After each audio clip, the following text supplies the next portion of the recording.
Hello, can you hear me? Hello.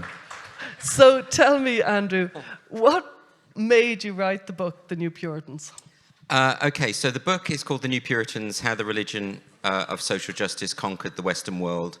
And I suppose the purpose of writing the book was an effort for me to attempt to grapple with and understand this movement that has become so insanely powerful within all of our major institutions, public institutions, the media, the judiciary, the law, absolutely everywhere. And yet it is grounded on very little in philosophical terms. So I was interested in how a movement that is based on so little can achieve so much clout. So I wanted to write the book really to try and work my own way through the minefield of the culture war. And one of the things that I learned from writing the book is that really this is a battle about language. It's about who gets to define the meaning of words. And the activists who I call the New Puritans are a group of people who are very adept at modifying language, at telling you that words mean something different than you think they mean. And in a nutshell, I would describe them as a group of people who are informed philosophically and intellectually from the Foucauldian queer theory background, with a mix of the Frankfurt School in there, in particular, their mistrust of popular culture. But really, at heart, it's about group identity. It's about the notion that all of society needs to be reorganized along the lines of group identity in order to achieve social justice. And anyone who dissents from that point of view is evil or is a heretic. So I call them the New Puritans for a couple of reasons. One of them is that I'm trying to find an analogy so that people make it so that it is readily accessible. People need to understand how it can possibly be that a belief system, a faith-based belief system, becomes so powerful within legislation and government policy when it is not grounded in science or fact or any of the rest of it.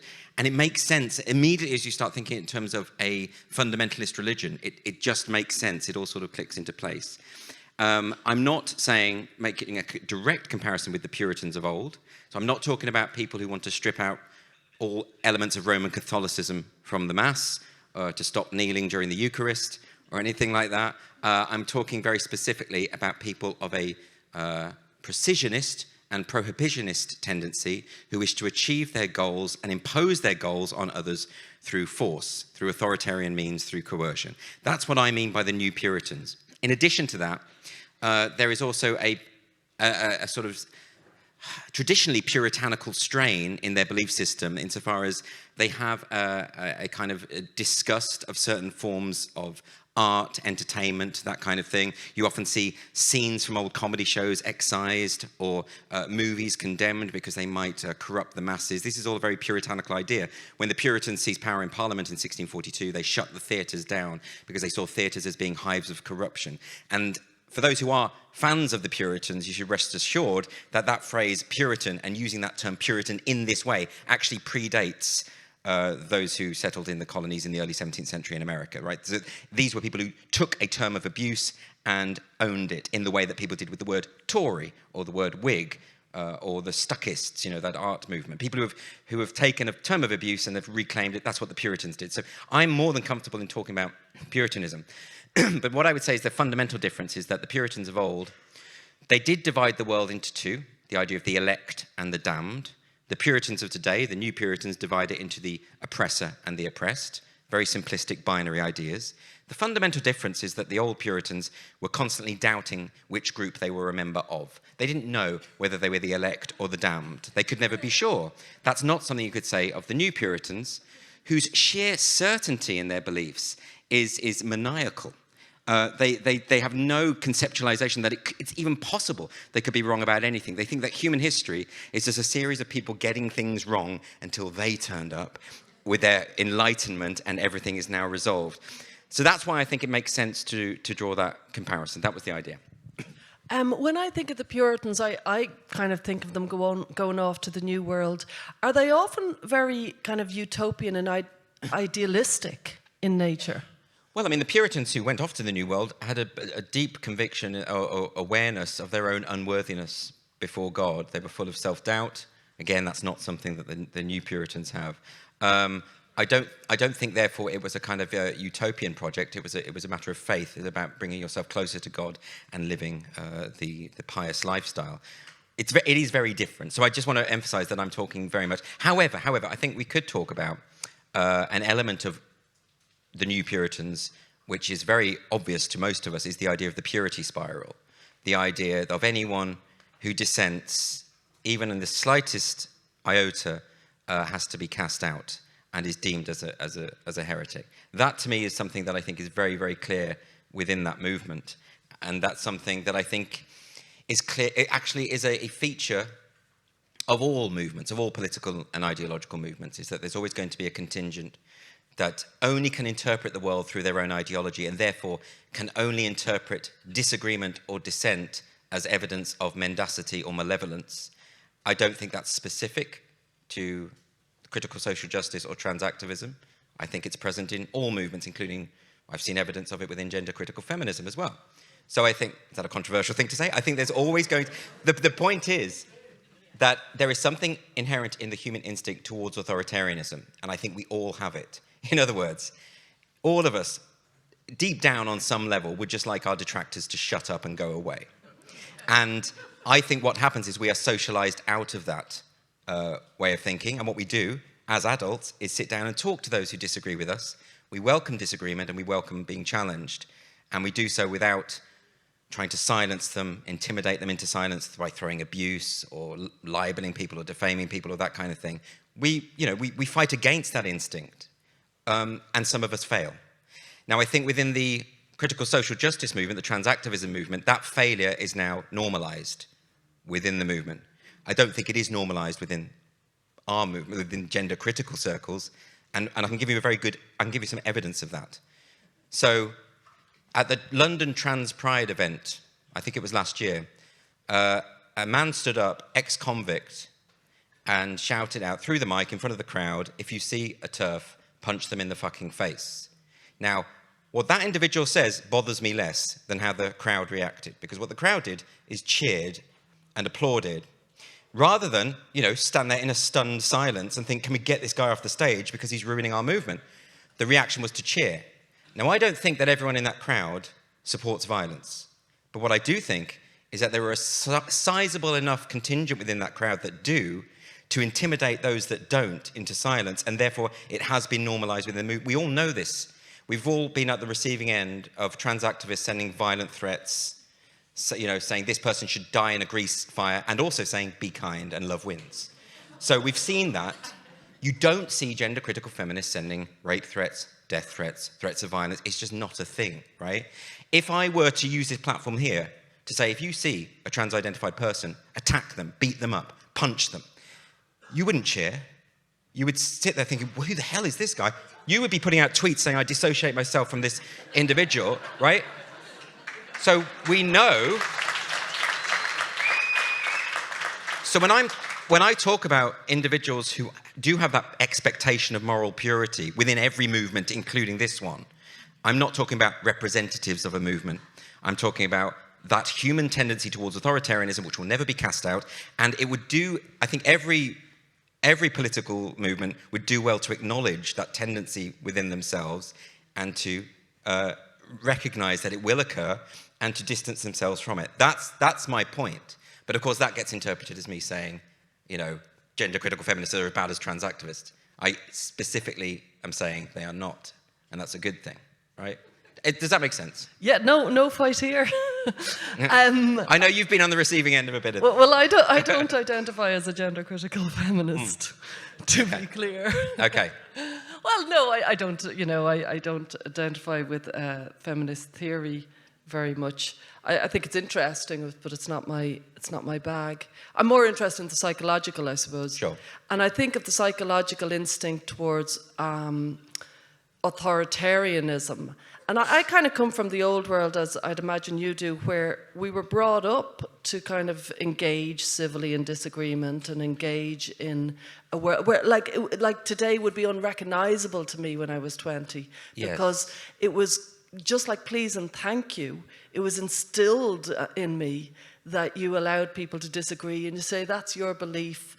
whatever. I suppose especially I was interested when I read wrongly on Wikipedia that you were from Derry, but especially maybe from Ireland, where we were very used to people being incredibly bothered about the North, and there was bombs going off and people were dying and people were getting shot, and you learned how to navigate around people with, okay, they're your beliefs, and we'll still, bring you over for dinner and stuff like that. There was a kind of an understanding that some places we don't agree, but we can still move along. Well, I would say that's not the norm in human history.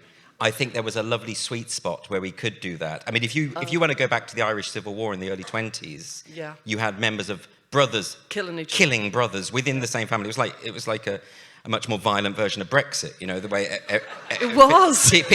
But the way people within family turned on each other over these small differences. Yeah, the narcissism of small differences. But I think you're right, something did change. And I think certainly when I was at university, one of the things I really miss, I don't know what you lot think about this, but I used to love staying up late with friends, getting drunk and arguing and really disagreeing, quite profoundly disagreeing. That was a good night. Yeah.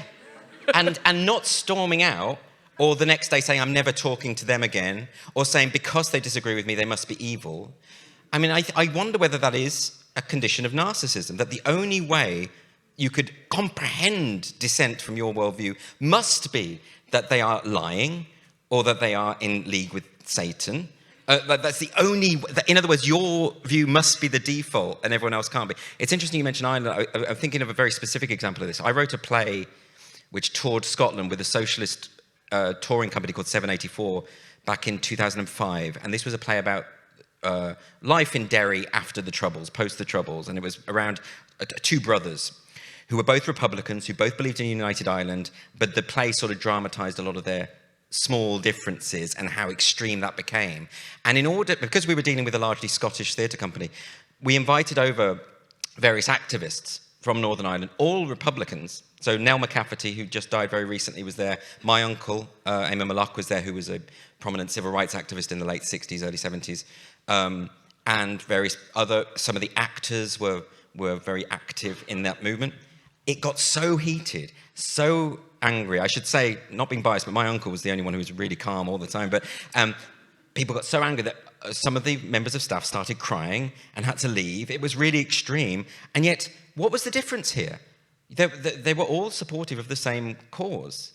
And as you will know, within Republican movements, for instance, the ones that the provos and the like always were most brutal towards were the touts or the people within the movement who had strayed or had a different view. The view between the provos and the INLA, for instance, is very, very extreme. The hatred is even more potent than it is towards the unionists. Well, for those of you who think we've kind of gone off piste, I think we're very much on. I think we're very much on piste, because I actually often believe that, like, in many ways, the North in Ireland was, the origin of certainly modern day identity politics, where what toaster you used and what car you drove and your name, the school, and the way you spoke about various different words were all identifiable of where you were politically, which is kind of where America is going.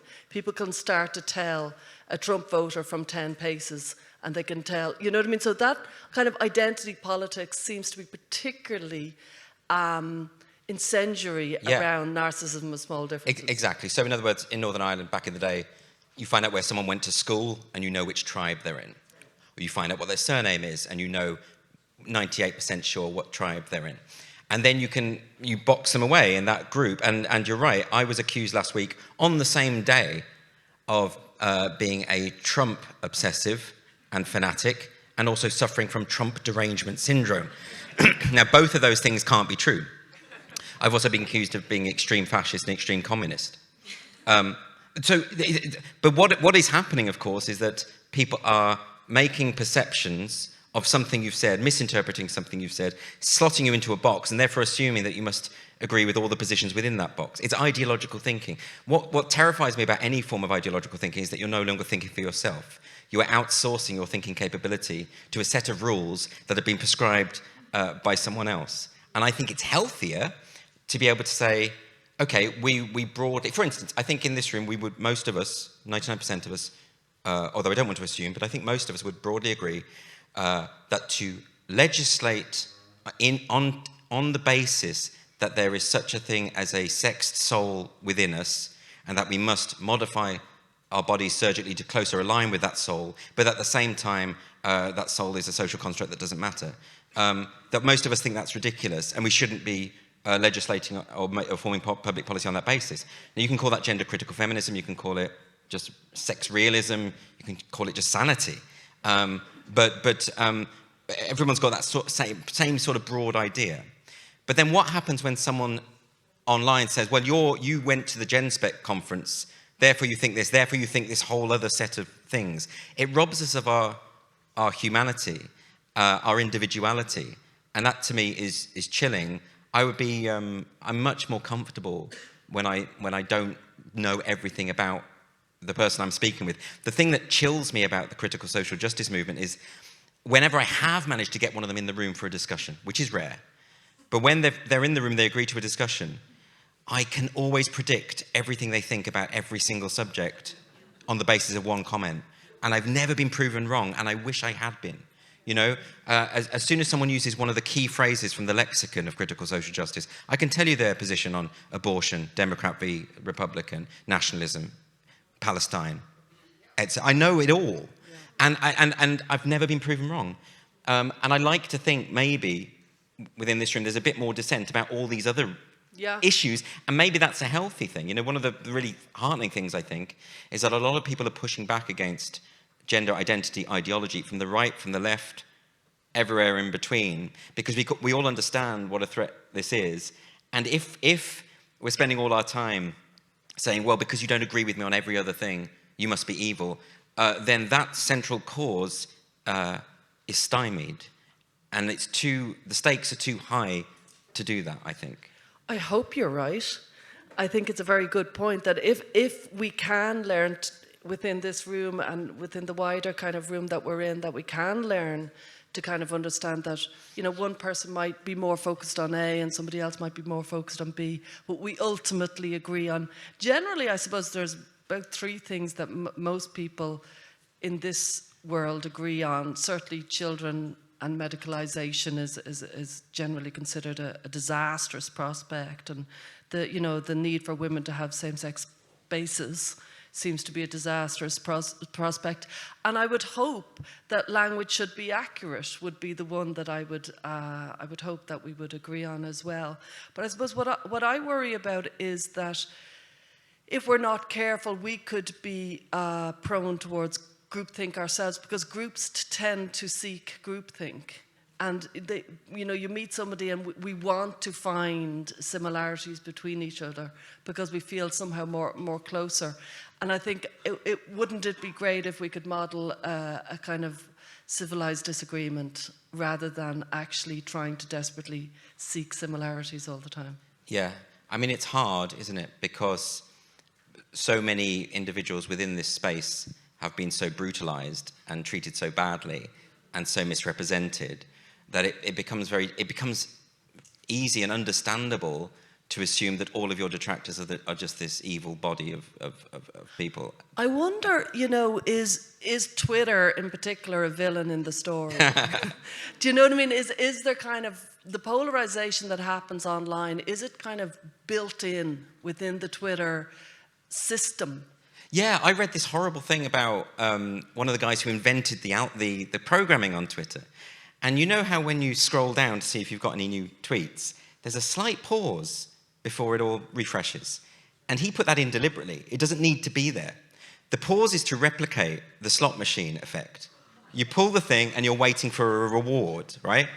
Now, and he admitted this was part of the design.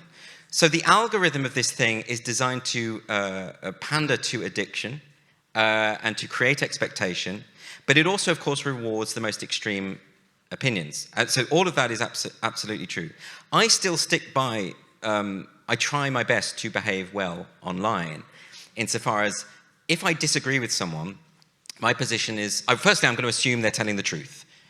Even though they might not be, you can always defeat a bad argument with a better argument, even if it's based on a dishonest position. The most sensible thing is to always assume honesty. And then demolish the argument and go from there. So I always try to assume honesty, and then I don't assume that they're being malevolent unless they openly are being malevolent. So I might say to someone, listen, I don't know you, I disagree with you on this, would you like a conversation? But a lot of people don't do that.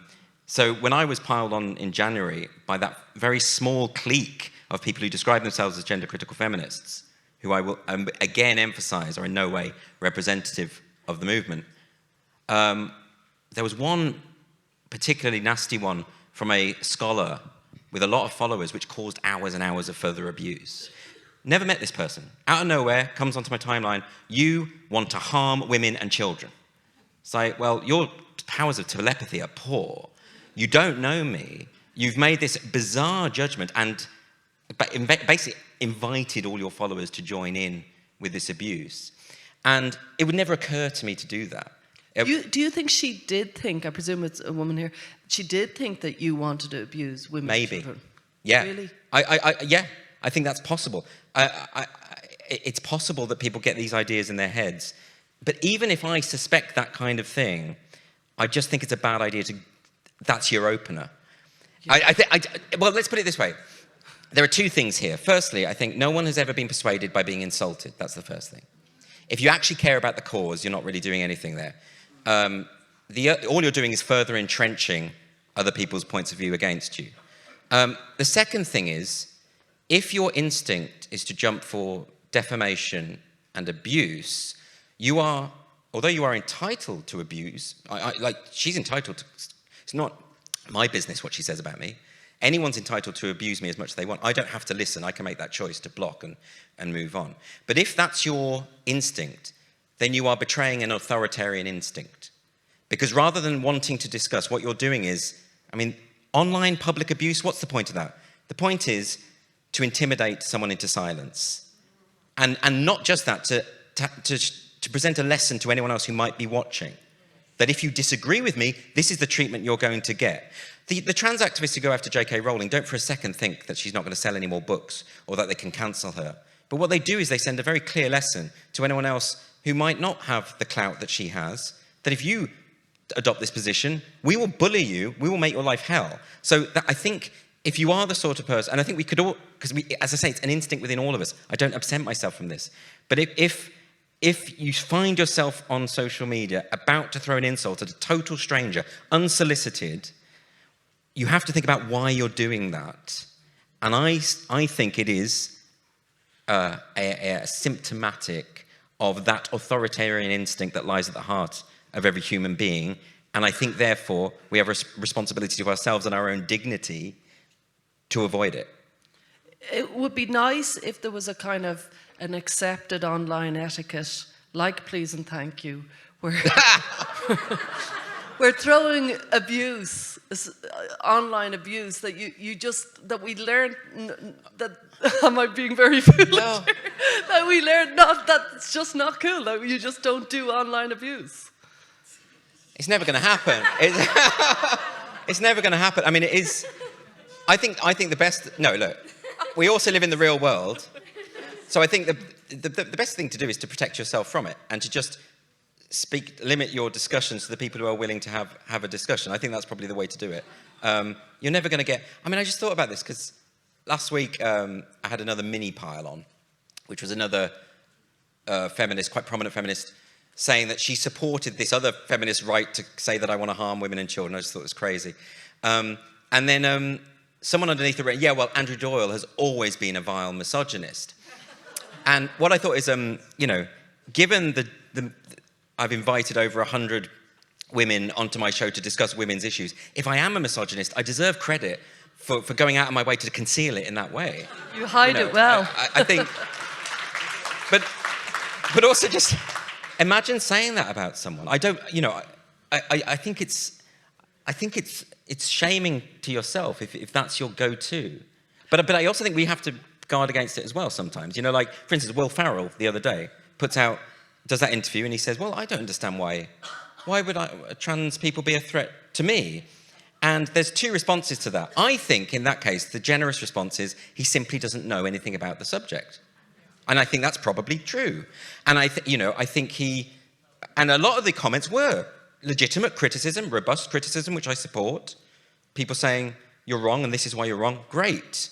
But there's also people responding saying, you're an evil C word or whatever you want to. And I think, well, all that's going to do is further entrench. It's going to say to him, there is a group, this side is a problem. This side is intolerant and bigoted. So that's not helpful. The contrary to that is someone like Nadia Whittome, who today tweeted out about Rosie Duffield, saying she should have had the whip taken away from her. She's been trying to marginalise people. Now, this seems inconceivable to me because Nadia Whittome in the Labour Party has had this explained to her patiently by people a million times. So at this point, that's either willful or I don't believe she's stupid enough to take that. I don't think she's stupid. Well, maybe she is, right? I would actually say stupidity is the generous interpretation of that. But I don't think she is. I think something else is going on there. And I think robust criticism is in order. But even then, I don't think calling her an evil scumbag is the solution. I can't help but think that when people are to the point of calling people an evil scumbag, or, you know, a common one with Genspect is trying to trans kids. And I'm like, well, that's the most elaborate hoax an organisation has ever done, if that was the case. And I think they're not saying it because they think it, they're basically showing off to their in-group. So it could be that, or it could be that they genuinely are in the grip of some kind of hysteria or delusion.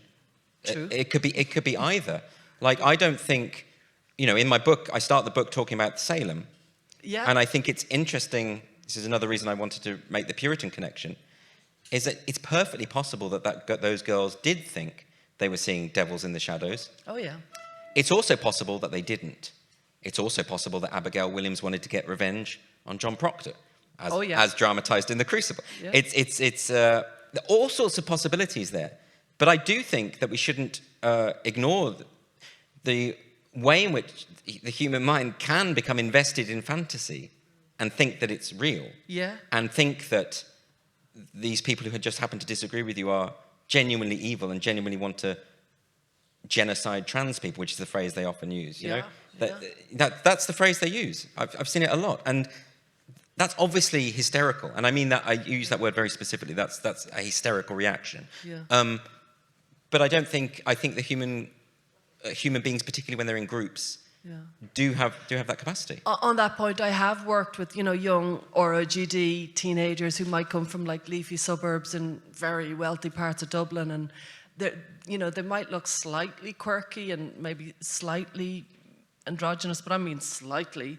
And I have met them where they've told me they were afraid to go outside because there was, you know, gangs of marauding transphobes who would be ready to beat them up. And I'm like, they aren't there. They're not in wealthy Dublin suburbs. There are no gangs. But they kind of had it all pumped up in their head. They genuinely thought they were in danger. Yeah, so Graham Linehan mentioned to me about, you know, a psychotherapist he knew saying that, you know, they'd have patients coming in, kids saying, my favourite author wants to kill me. And that the psychotherapist, I'm sorry if I apologise, Graham, if I'm getting this anecdote wrong, but the psychotherapist was saying, but I can't tell them they're wrong because I might get punished for doing that. I don't think the belief is wrong. I think it's just an infantile belief that we would expect of children. Yeah. And I think some people don't become effectively socialised into adulthood. Yeah, and again, online life is kind of blocking it. Well, can I take a controversial issue to make the point without getting shouted at? I can't promise what will happen later, but come on. No. The main purity spiral within... let's call it the gender critical movement. I know you object to the phrase, but it's a shorthand. I don't object to the phrase. The main point of contention seems to be the use of pronouns. Okay? And the reason why I was piled on in January is because here's my view on pronouns. So I'm going to give you my exact view. I work in the media. I report on the news. I think it is unethical of me to describe a male as a female. I think it is unethical because I'm not telling the truth about that individual. I've been very, very critical of the way you can read an article on the BBC about a rapist. She did this, she did that. There was even an article like that last December where it didn't even mention at any point the idea of gender identity or trans. So unless you looked at the picture and made your own conclusions, you are being misled. Now, I think we sign up as journalists to be ethical and to tell the truth. So in my reporting, I only use pronouns according to sex. And I think that's something I've signed up for to work in in news media, right? I know a lot of people don't agree with that, but that's my view on that. But I made the point that in the past, where I've had people I've known who have identified as the other sex, before any of this ideological madness kicked off, I have used the pronouns that they wanted. And that was sufficient to be accused of being a misogynist, a grifter, a hater of children, a hater of women, a fag, a pervert, etc. Including comments like, this is typical of gay men are perverts, gay men are paedophiles, etc. Now, again, from a handful of people, but when you're online and there's just a handful, it feels like the whole world is piling on. I only had probably about 150, 200 messages like that. But when you have that, when you have that in the space of a few hours, it feels pretty overwhelming. And then people will complain and say, oh, but we're just criticizing. And there are lots of legitimate criticisms within that. But when you're on the receiving end of that abuse, it becomes difficult to distinguish between the two. It just feels like an onslaught. We're not built for this evolutionarily. But my point about the pronouns was simple, is that if we could get in a room and say, look, the argument, I think, seems to be this, that if you use wrong sex pronouns, even in the privacy of your own home, not talking about media here, even in the privacy of your own home, for your own reasons, to people you know who are not ideologues, that somehow is the start of a slippery slope that ends with men in women prisons. That seems to be the argument. But that's quite a claim. Now, by all means, you can make that claim and argue that claim, but I want to have the argument. I want to see your evidence for that trail. And I want to discuss it, rather than say anyone who deviates from that view and chooses to use preferred pronouns is therefore wanting to harm women, which seems to be the argument. That's not, to me, a sensible adult argument.